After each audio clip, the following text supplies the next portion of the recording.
Assalamualaikum warahmatullahi wabarakatuh. Bagaimana kabar teman-teman semua? Mudah-mudahan semuanya selalu diberikan perlindungan dan kesehatan jasmani dan rohaninya. Teman-teman semua, di hari ini kita akan mempelajari materi BUMS di part yang ketiga kalinya. Adapun untuk kompetensi dasar yang akan kita bahas yaitu terdiri dari CV, kelebihan dan kelemahan BUMS. BUMS. Badan Usaha Milik Swasta atau BUMS ini juga memiliki beberapa peran yang tidak kalah penting. Hal ini tidak terhindarkan karakteristik yang dapat dipelajari oleh banyak orang, baik dari pembelajaran terkait dengan kelebihan dan kekurangan. Badan usaha milik swasta ternyata dianggap memiliki kelebihan yang sangat baik dalam kegiatan ekonomi atau bisnis. Beberapa bentuk kelebihan dari BUMS ialah yang pertama, dapat mengambil keputusan dengan cepat dan cekatan, karena pemilik modal kadangkala juga dilibatkan langsung dalam pengelolaan badan usaha. Yang kedua, memberikan sumbangan pajak pada kas pemerintah. Yang ketiga, memberikan kontribusi yang sangat baik dalam hal menaikkan produk domestik bruto atau PDB. Yang keempat, menyediakan barang dan jasa dengan optimal. Yang kelima, dapat memperoleh modal dengan cepat. Dan yang terakhir, keenam, membuka kesempatan kerja yang lebih luas, sehingga menciptakan berkurangnya pengangguran. Kelemahan BUMS. Yang pertama, terlalu mementingkan laba sehingga tidak memperhatikan dampak pada lingkungan sekitar. Contohnya, seperti masalah pencemaran lingkungan dan masalah hal lain yang berpengaruh dengan lingkungan sekitar yang bisa merusak tatanan lingkungan. Makanya, pemerintah seringkali mendorong BUMS untuk melakukan corporate social responsibility. Apa itu corporate social responsibility? Kata corporate artinya perusahaan, social berarti sosial, dan responsibility yaitu tanggung jawab.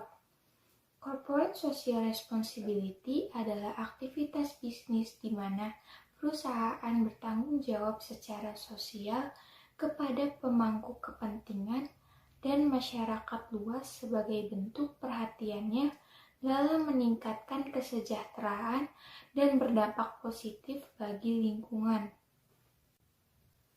Berikut ini adalah contoh kegiatan CSR di bidang lingkungan.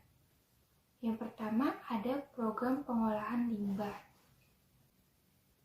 Yang kedua ada penanaman pohon atau reboisasi. Yang ketiga ada program rehabilitasi mangrove. Kelemahan BUMS yang kedua adalah BUMS terkadang sulit meraih pinjaman bank, terutama untuk mereka yang mendirikan usaha kecil. Kebanyakan pelaku usaha kecil di Indonesia memulai dan membiayai bisnisnya secara mandiri dengan merogoh uang dari kantong mereka sendiri. Namun, saat tiba waktunya untuk mengembangkan bisnis mereka, seringkali mereka harus menghadapi masalah dengan pembiayaan. Sayangnya, bagi sebagian besar usaha kecil di Indonesia, pembiayaan bank masih menjadi sesuatu yang tak mudah didapatkan. 3. Sering terjadi silang pendapat antara buruh dan manajemen, seperti masih ada perusahaan nakal yang tidak mengikuti aturan pemerintah. Contohnya adalah menggaji karyawan di bawah UMR. Apa itu UMR? UMR adalah upah minimum regional menjadi standar upah yang digunakan oleh pembeli, kerja, atau perusahaan dalam pengupahan buruh atau pekerja. Namun, upah minimum tiap kabupaten dan provinsi tidak akan sama. Menjelaskan tentang pengertian CV. Apa sih itu CV? Jadi, CV adalah persekutuan dua orang atau lebih untuk mendirikan suatu usaha dengan bentuk keterlibatan dan tanggung jawab yang berbeda. Perbedaan tanggung jawab tersebut ditentukan oleh kedudukannya sebagai sekutu pasif maupun sekutu aktif. Sebelum kita melanjut lebih dalam tentang apa itu CV, kita akan membahas tentang apa sih itu sekutu aktif dan sekutu pasif. Jadi, sekutu aktif merupakan sekutu yang menjalankan kegiatan usaha perusahaan sehingga bertanggung jawab penuh kepada kerugian yang timbulkan hingga harta pribadi sekutu aktif. Sedangkan sekutu pasif merupakan sekutu yang hanya bertanggung jawab terhadap utang-utang perusahaan yang terbatas pada modal yang diberikan kepada perusahaan, dikarenakan sekutu ini tidak ikut menjalankan kegiatan usaha perusahaan yang menyebabkan kerugian. Jadi itulah penjelasan tentang sekutu aktif maupun sekutu pasif. Sekarang kita akan masuk ke jenis-jenis CV. Apa saja sih itu jenis-jenis CV? Yang ke-1, CV bersaham. CV jenis ini memiliki karakter yang khas karena CV ini mengeluarkan saham yang bisa diambil oleh sekutu aktif maupun sekutu pasif. 2. CV murni. CV jenis ini merupakan persekutuan komoditas yang pertama kali ada dan paling sederhana. Ketiga, CV campuran. CV campuran biasanya berasal dari firma sebagai bentuk awal. Namun dalam operasionalnya, firma tersebut memerlukan tambahan modal. Itulah jenis-jenis CV dan pengertiannya. Di sini saya membahas juga tentang tujuan dibentuknya CV. CV dibentuk agar sebuah badan usaha dapat menjalankan aktivitas bisnisnya dengan resmi dan legal sesuai hukum. Karena CV pada umumnya didirikan dengan akta dan didaftarkan melalui notaris sehingga mempunyai payung hukum. Itulah penjelasan singkat tentang tujuan dibentuknya CV. Dan sekarang saya akan menjelaskan tentang beberapa ciri-ciri CV. Yang ke-1, memiliki pendiri 2 orang atau lebih. 2, terdiri dari sekutu, yakni sekutu aktif maupun sekutu pasif. 3, sekutu aktif mengelola perusahaan. 4, sekutu pasif menanamkan modal. Yang ke-5, hanya bisa didirikan oleh warga Indonesia atau bisa disingkat dengan WNI. Sementara warga negara asing tidak diperkenankan mendirikan CV. Yang ke-6, modal pendirian tidak ada batas minimal. Yang ke-7, syarat pendirian cenderung lebih mudah. Yang ke-8, diakui secara legal. Dan yang ke-9, mudah untuk melakukan kerjasama dengan lembaga-lembaga resmi. Itulah beberapa ciri-ciri mengenai CV. Beberapa contoh CV yang ada di Indonesia berdasarkan kelompok bisnisnya.